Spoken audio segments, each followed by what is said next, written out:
Not every hero wears a suit.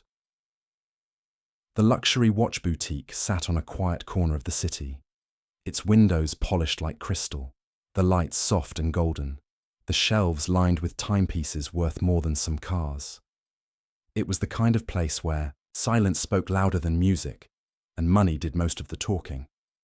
That afternoon, everything inside the store was just as it had always been, pristine, proud, and private, until the bell above the door gave a soft chime.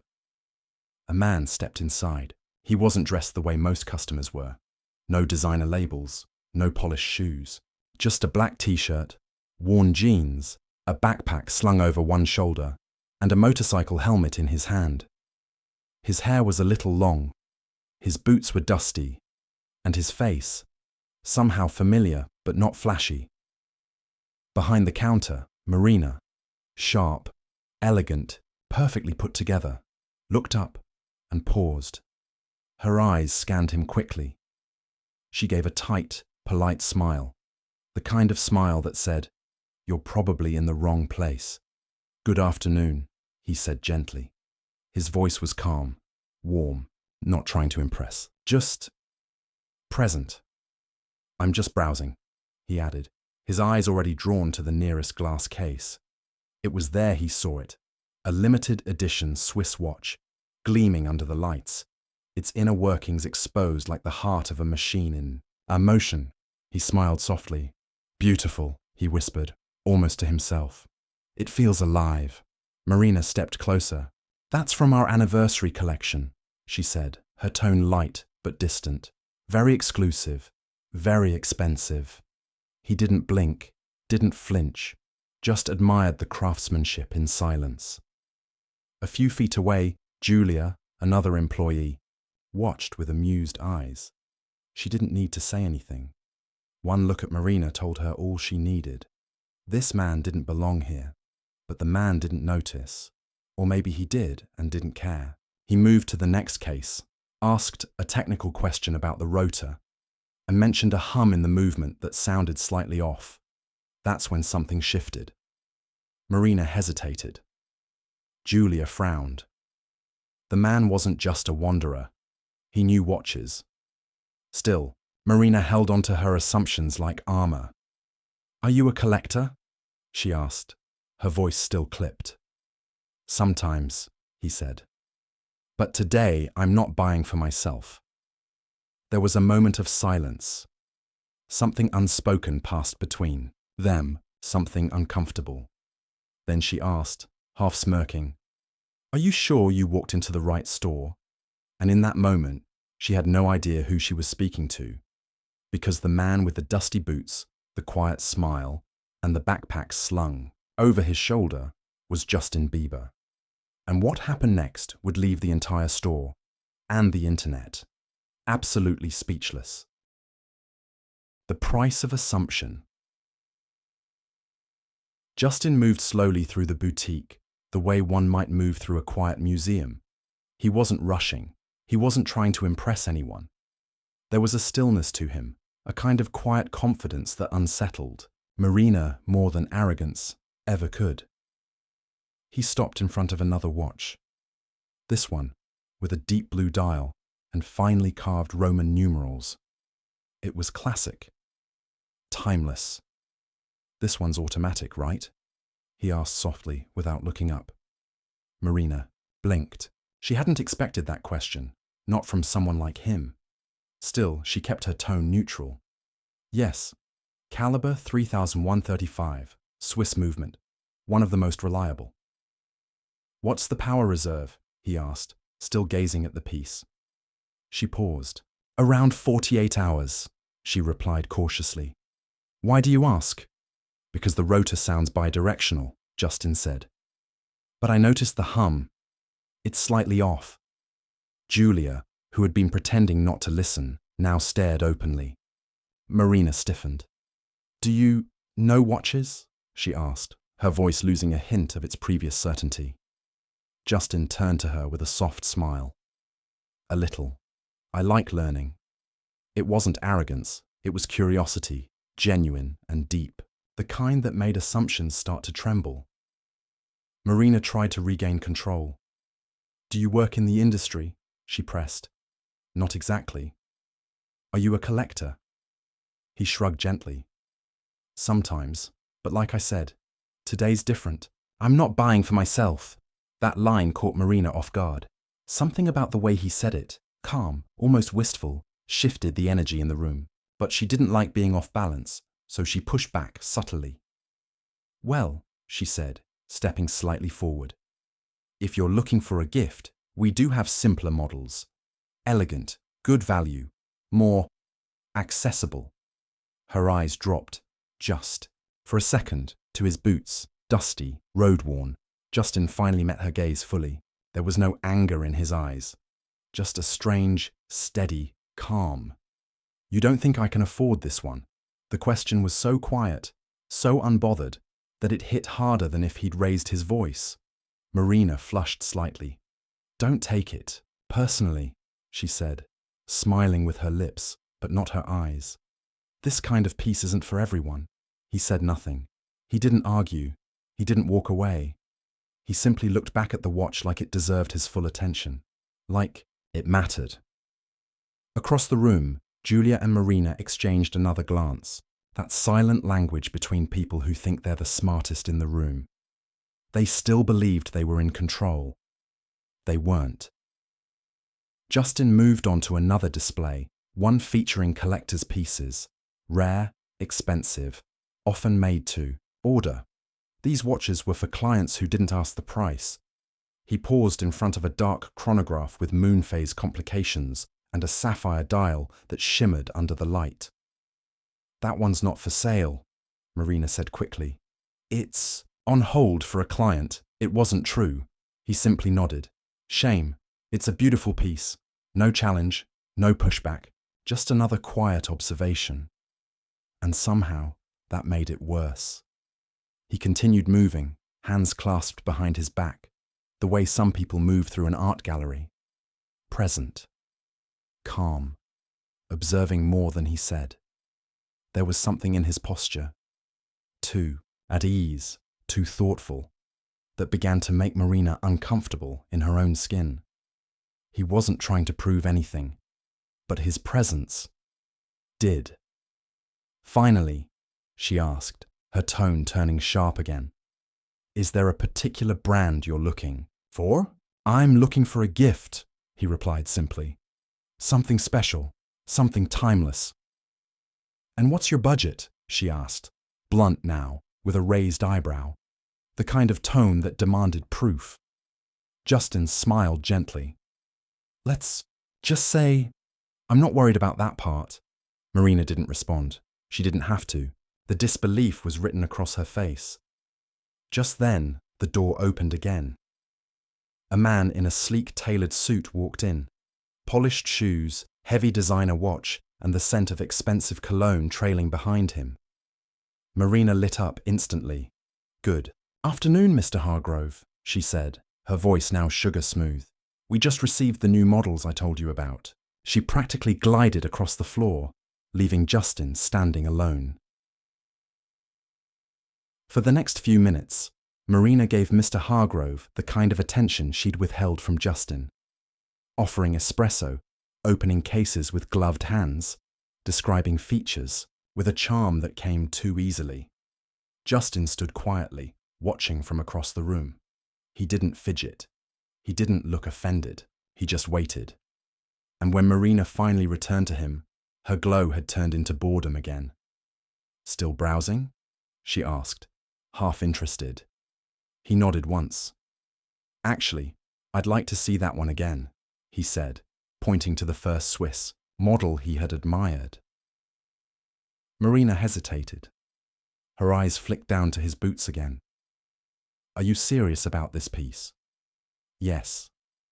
She looked at Julia, who gave a barely there smirk. Then Marina unlocked the case slowly, as if expecting him to drop it. She placed the watch in front of him on a tray. Justin picked it up with gentle hands, like someone handling something sacred. His thumb traced the crown. He examined the case back, nodding slowly. "It's a gift?"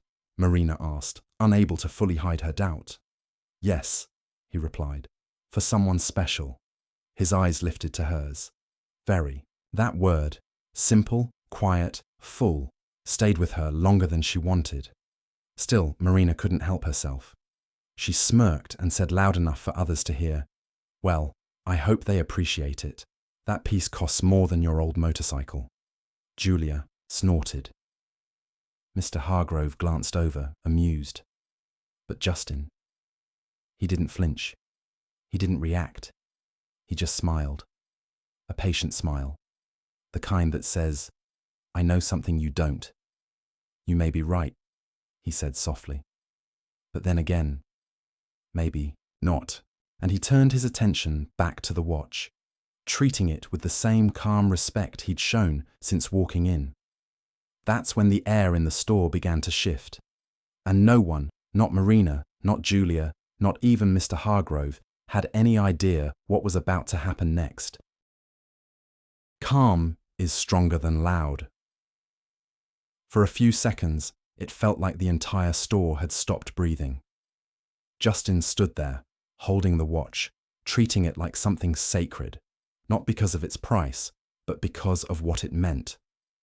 The boutique, so used to fast-talking buyers and shallow conversations, wasn't ready for someone like him. Someone who moved slower, thought deeper, someone who didn't care about proving anything. Marina, still standing behind the counter, crossed her arms. "That watch," she said louder this time, "costs more than your old motorcycle." Julia snickered again. A few other customers turned to glance at them. One of them, a suited man near the back, arched an eyebrow, sensing something strange, but Justin didn't rise to it.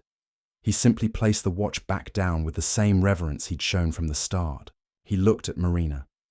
Not with anger, not even with hurt. Just calm. Then he asked softly, "Could I see the movement again?" Marina blinked. "Excuse me?" "The case back," he said. "It's see-through, isn't it? I'd like to get a better look at the movement." Something about the way he spoke, not pushy, but firm, made her obey without thinking. She picked the watch up and turned it carefully, holding it toward him. Justin leaned slightly forward. "That rotor engraving," he said. "Is it hand-done or laser-etched?" She hesitated. "Laser. Shame," he said, almost to himself.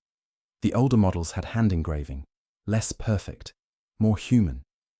There was a quiet nostalgia in his voice, like someone who had actually held those older pieces. Maybe he had.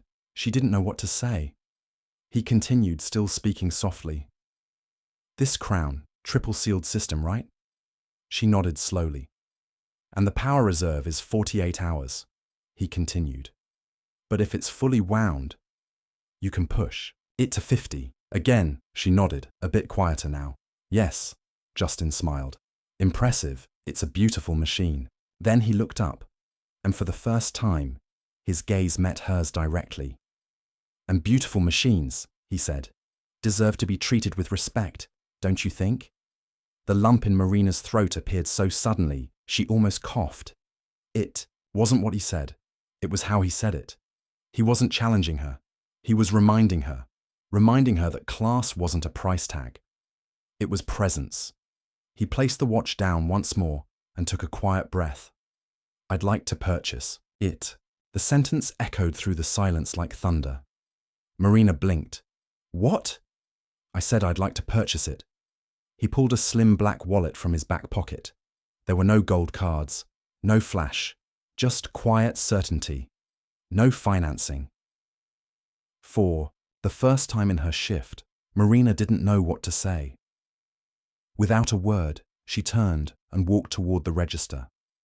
Julia watched in stunned silence. Even Mr. Hargrove glanced over, sensing the shift in power.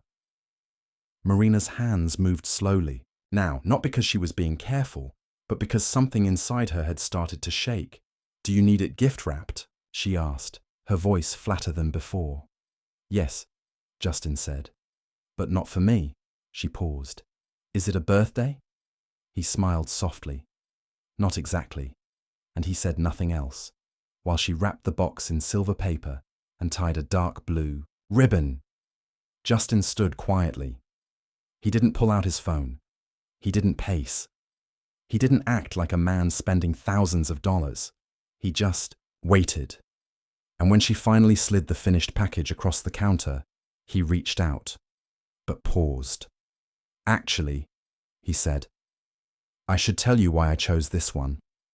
Marina's guard went up again. She braced for something strange. But what came next wasn't strange. It was unforgettable. "It's for a boy I met during filming," Justin began, his voice softer than ever. "A young fan, diagnosed with a rare condition." The store fell silent again. "He had one wish," Justin continued, "to visit a movie set. He didn't want pictures, no autographs, just time." Marina didn't move. "We had lunch in my trailer, talked about stories, heroes, time. He asked if I ever felt afraid of it slipping away." Justin paused, his fingers gently resting on the box. "I told him time is a gift, and he said if he ever got better, he'd save up and buy a real watch, a grown-up one." Silence. He didn't get that chance. The weight of that line filled the room like fog. "So," Justin said, "I'm buying it for him anyway. I'll leave it with his parents. And a note," he looked down, "because time still matters, even when someone's gone." No one said a word. Julia looked away, blinking rapidly. Mr. Hargrove lowered his eyes. Marina stood frozen, her throat tight. The sarcasm she wore like perfume earlier had completely vanished. Then Justin did something that flipped the room upside down. He placed the box gently back on the counter and stepped away. "You know," he said quietly, "maybe this isn't the right place to buy it after all." Marina's eyes widened. "What?" "I came here to find a gift," he said. "But instead, I was studied, judged, talked down to." He wasn't yelling. He wasn't being dramatic. He was just telling the truth. "So maybe," he said, "this watch shouldn't come from here." He turned to walk away. And in that exact moment, the bell above the door rang again. "Justin." Everyone turned. A man in a navy suit, clearly wealthy and confident, stood at the entrance. "Justin Bieber?" he said again, smiling wide. "My God, I didn't know you were in town." The room changed in an instant. Marina's mouth fell open. Julia dropped her pen. Justin turned, smiling politely.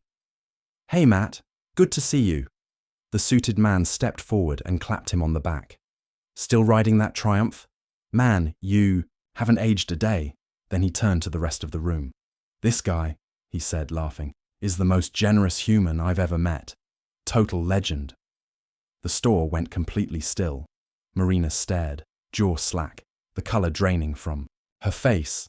And in that moment, every assumption unraveled like a thread. The reveal: you never know who you're talking to. Everything in the store changed in the span of one name. Justin Bieber. The man Marina had rolled her eyes at, the one she had quietly mocked for wearing boots with dust and carrying a scratched motorcycle helmet. That man was now being embraced by someone who clearly knew him, someone who couldn't hide their admiration. Matt's voice cut through the heavy silence with casual joy. "You still riding that Triumph? Man, you haven't changed a bit." Marina couldn't breathe. Julia's hand trembled against the counter. Even the clients who'd been eyeing the scene from a distance began whispering among themselves, some pulling out their phones, trying to confirm what they were now suspecting. And there stood Justin, unmoved, unbothered, effortlessly gracious. Matt looked around the room, sensing the tension but not fully understanding it. "You all don't know what kind of guy this is, do you?" he said with a grin. "This man once gave up his penthouse suite to our camera crew so they could get a full night's rest after a brutal 16-hour shoot. Didn't tell anyone, just did it." Silence rippled through the store like an earthquake with no sound. Julia's mouth parted slightly. Marina took a step back. The ribboned box still sat untouched on the counter, suddenly heavier than anything she'd ever held. In the back of the store, the boutique manager, a sharply dressed man named Peter, stepped out from behind the mirrored wall where he'd been monitoring foot traffic and inventory. He had missed most of what happened, half distracted by reports on his tablet. But the moment he heard Justin Bieber, his head jerked up. And now, realizing who had been standing in his store, Peter paled. He straightened his tie, smoothed his blazer, and hurried over like a man who knew he was too late. "Mr. Bieber," he said, voice slightly breathless. I had no idea you were here. Please forgive the delay." Justin turned to him, calm as ever. "No problem. Just 2 words." But they dropped into the room like weights. There was no anger, but the quiet carried power. Peter turned to Marina, his eyes sharp and filled with a message she understood instantly. "Fix this. Now." She opened her mouth, but nothing came out. Matt looked between them, half laughing, half shocked. "They didn't recognize you?" he asked Justin. "Seriously?" Justin just shrugged. "Wasn't relevant." The room stiffened. Peter tried again, his voice coated in nervous charm. "Is everything all right, sir? We'd be honored to complete your purchase. With a discount, of course." Justin looked down at the gift-wrapped box still on the counter. For a second, it seemed like he might just walk away. And maybe he would have, if not for the boy the gift was meant for. "I wasn't planning to ask for favors," he said, and the way he said it, simple, not dramatic, still made everyone flinch. All around the boutique, people began re-evaluating everything they'd just witnessed. The glances, the tone of voice, the assumptions. Customers who had looked at Justin with pity or suspicion now looked away in shame. Some straightened their backs. Others avoided eye contact entirely. Matt shook his head, grinning. "You know, this is classic you, man. Always undercover, always humble." He turned to the room again. "This guy's done more acts of kindness behind closed doors than half this city combined. You think money matters to him? Please." Julia's posture had collapsed into stillness. Her earlier amusement now looked like fear. Marina, cheeks red and hands cold, tried to gather herself. I didn't know," she finally said. I mean, I didn't realize." Justin raised a hand gently, cutting her off. "It's not about being recognized." He stepped forward, voice soft but steady. "It's about how you treat people when you think they're nobody." That line hit harder than anything else that day. It didn't need volume. It had truth. Marina's mouth stayed slightly open, as if trying to find the words to rewind time. But there weren't any. Peter the manager tried to take control again. "Let me personally assist you, Mr. Bieber. We'll offer you anything you like, complimentary if needed." Justin looked at him for a long moment, thoughtful. Then, slowly, he set the box back onto the counter once more. But this time, there was no anger in his motion, only perspective. "I didn't come here to test anyone," he said. "I just wanted a gift." He tapped the ribbon gently with one finger. "But I got something else instead." Everyone watched. He let the next word hang in the air like a final note in a quiet room. Perspective. Then his eyes met Marina's. Again, and this time, she saw something more painful than rage. Disappointment. Quiet, deep, unshakable. She swallowed hard. "Mr. Bieber, I truly didn't mean to—" "You don't need to explain," he said gently. "You already did, every time you spoke to me." The words wrapped around her like cold wind. Not cruel, not vengeful, just honest. Peter turned to Marina, then to Julia. His face was blank. His position, though, was clear. "This doesn't reflect our standards," he said. Justin smiled faintly, the kind of smile you give when you've heard that excuse too many times. "I'm sure," he said. The room fell silent again, but not out of awe, out of shame. Customers looked around, wondering what they would have done in the same shoes. And, quietly, the realization began to settle in. This wasn't just about Justin Bieber. It was about everyone who had ever judged someone too quickly and what they missed because of it. A lesson in silence. For a while, no one moved. Justin's words still lingered in the air. It's about how you treat people when you think they're nobody. And somehow, those words hit harder than any outburst ever could. Marina stood, frozen. Her hands, once confidently folded across her chest, now hung stiffly at her sides. The ribboned box still sat between her and Justin, untouched, like a reminder she couldn't look away from. Customers whispered quietly. One of them near the back murmured to a friend, "That's Justin Bieber."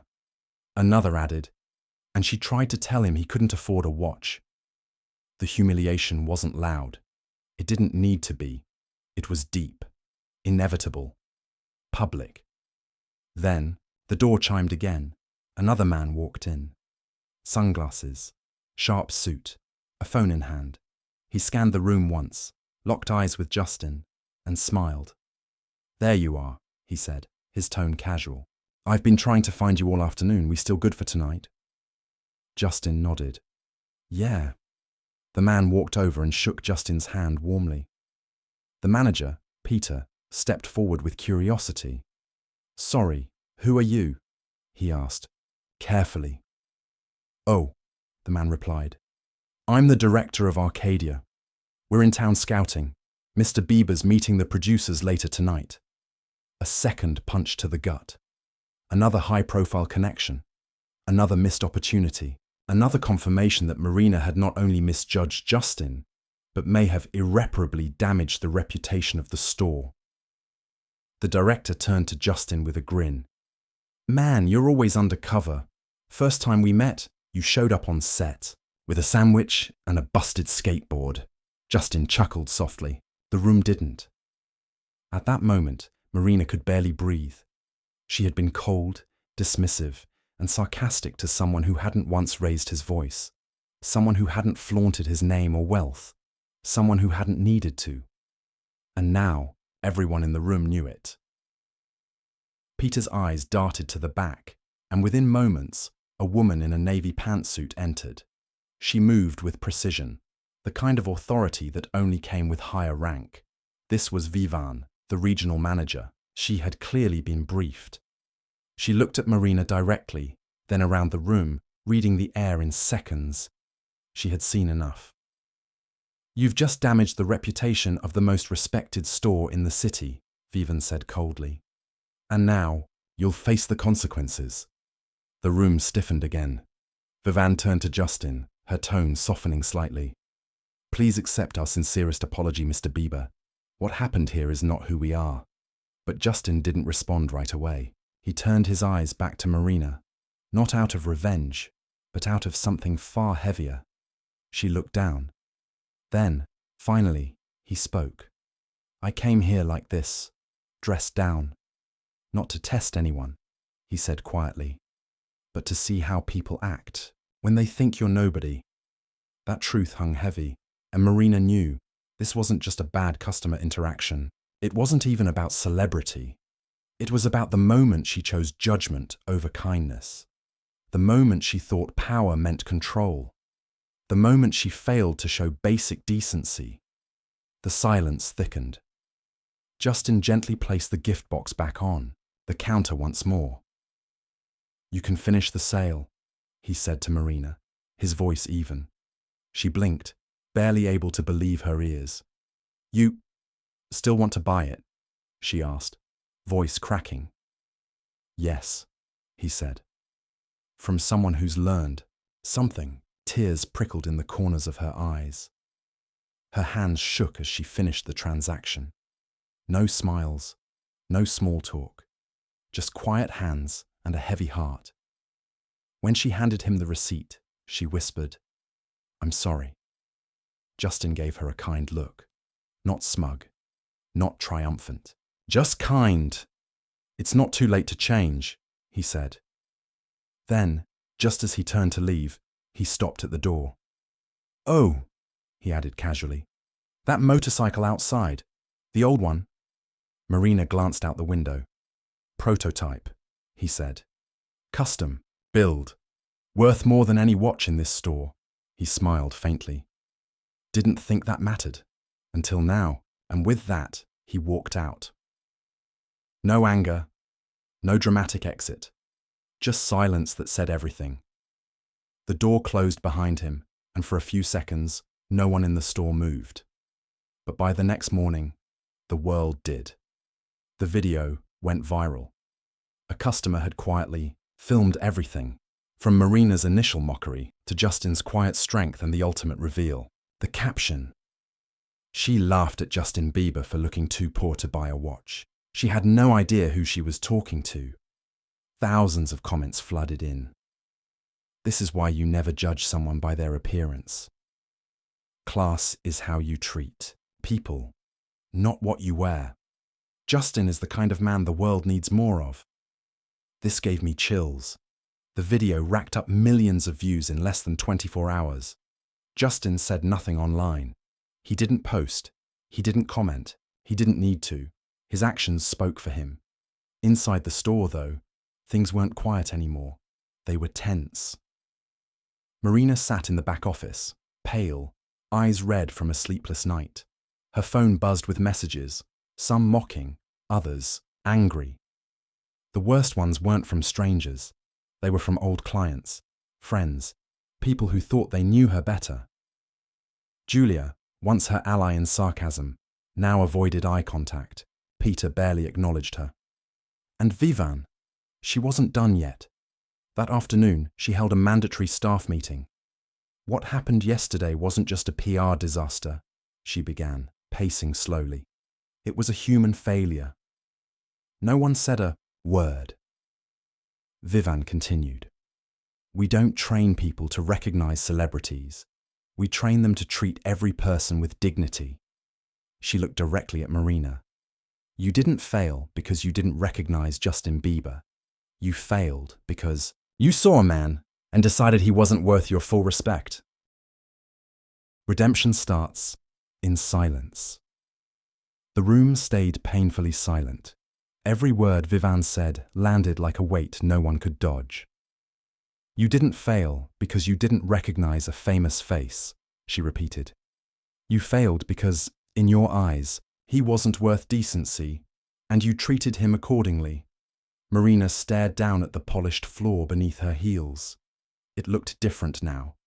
The shine, the perfection. It all felt false. She wanted to defend herself, to say she didn't, mean it, that it was just a mistake. But the truth echoed louder than her thoughts. She hadn't just judged someone. She enjoyed it. Vivan turned to Julia next. That goes for anyone who watched it happen. And said nothing. Julia's face flushed as she looked away. Marina swallowed, her voice small, breaking. "I didn't mean to hurt him. I just thought he was—" Vivan cut her off. "A man with a backpack and dusty boots." She didn't need to say anything else. Everyone understood. "That man," Vivan continued, "raised the standard of how we treat others, without yelling, without revenge. He did it with more class than most of us showed in this store." She held up a folder and walked slowly toward. "Marina, you've damaged this store's reputation in front of millions of viewers, and now you'll be held accountable." Marina's voice cracked. Am I being fired?" Vivan paused. "No," she said. "You're being held accountable. What you do next will define who you really are." She handed Marina the folder. Inside, a formal reprimand, a mandatory empathy training program, and a temporary suspension without pay. "Take this time seriously," Vivan added. "It may be your last chance to earn trust again." Marina nodded slowly, shame pressing against her chest like a vice.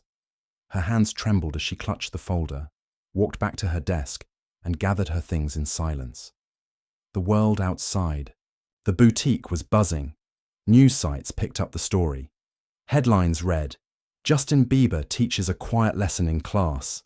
She laughed at him, then the world watched. No flash, just grace. Bieber's boutique encounter goes viral. Celebrities, reposted the video. Public figures called it the reminder we all needed.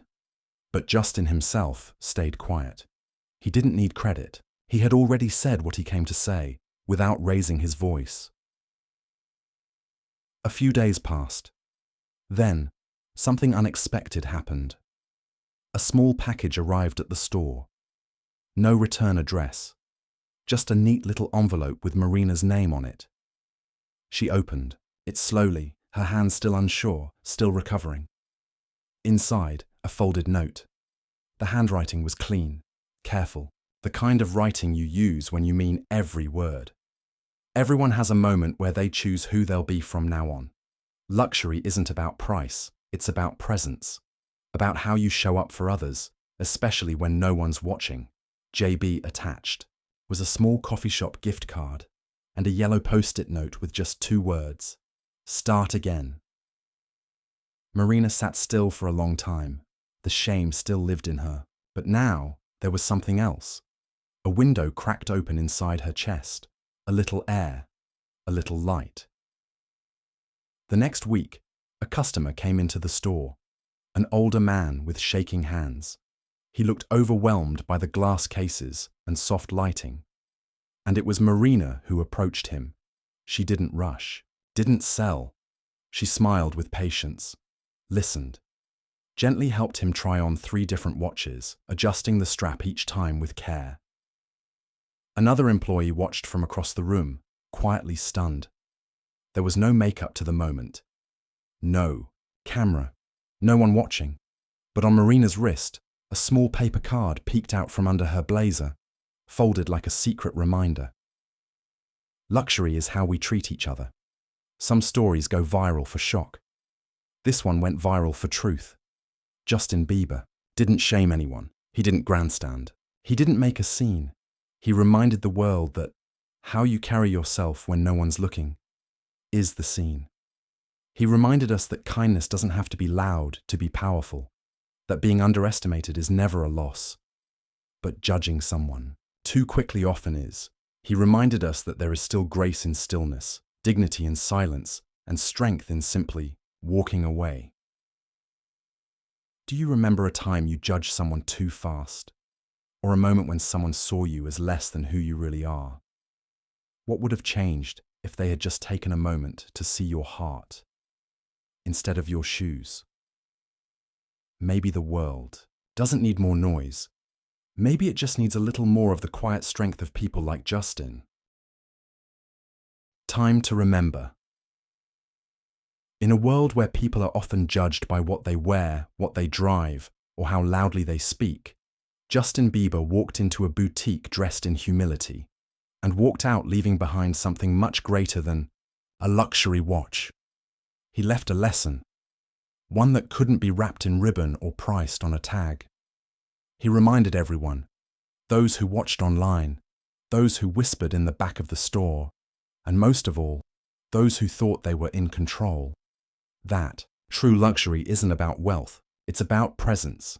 It's about how you treat someone when you think they can do nothing for you. It's about listening when you could dismiss, about showing grace when you could flex power, about kindness, especially when it's not expected, and maybe that's what makes moments like this unforgettable, not because of who he was, but because of who they were not. That day didn't just expose assumptions, it exposed character, and what Justin did, without anger, without ego, was restore something we don't talk about enough: dignity. For the boy he honored, for the woman who learned the hard way, and maybe even for all of us watching behind screens, because maybe we've all been Marina at some point. Maybe we've all looked too quickly, spoken too fast, assumed too much. But as Justin proved, it's never too late to change. He didn't cancel anyone. He didn't shame them publicly. He left a note, a gift card, and a choice. Start again. It's simple, but it's powerful. So the next time you walk past someone who doesn't look like they belong, remember, neither did he. The next time you're tempted to laugh, roll your eyes, or raise an eyebrow, ask yourself, what if I'm wrong about them? Because sometimes the man with dusty boots and a quiet voice isn't just somebody, he's Justin Bieber, And sometimes the people we overlook the fastest are the ones sent to teach us the most. So tell us, have you ever been judged too, quickly? Or have you ever misjudged someone before you knew their story? Let us know in the comments below, because the next chapter is just beginning. Coming up next, in part 2 of this story, Justin visits the family of the boy he bought the watch for, and what he leaves behind will change their lives forever. Make sure to subscribe and turn on notifications so you don't miss what happens next. This story may have ended quietly, but its echo is just getting started.